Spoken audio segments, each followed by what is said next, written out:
Sabay-sabay nating isipin, kalinisan ay responsibilidad natin. Hindi lahat ng problema sa iba isisi, minsan ang sagot na sa sariling disiplina natin.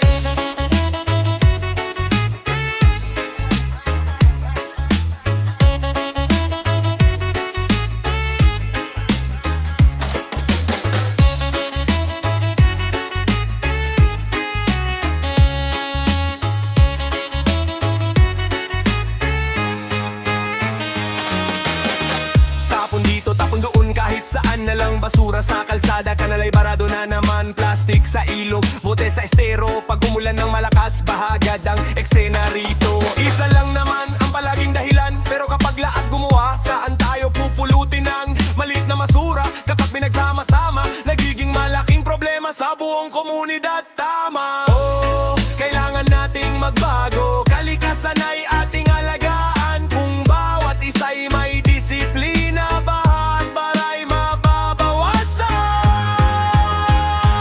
Kawalan ng disiplina, problema nating lahat. Tapon ng tapon hanggang kanal ay bumalat, bumigat. Kawalan ng disiplina, kailan pa matututong magbago? Bago ba dumating ang baha, kumilos na tayo.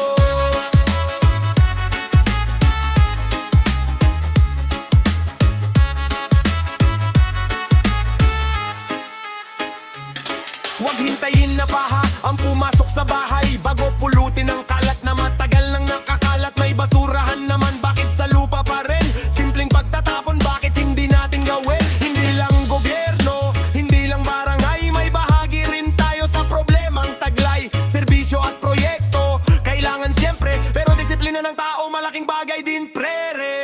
One love, one earth, isang tahanan. Linisin ang paligid, sama-samang pangalagaan. Kung gusto natin ng ligtas na bukas, simulan natin ngayon.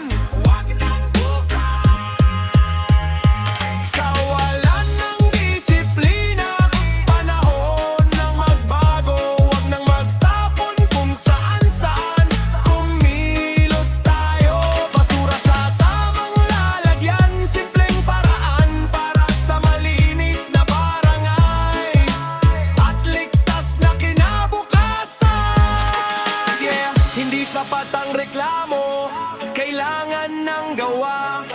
Disiplina sa sarili, simula ng pagbabago. Kawalan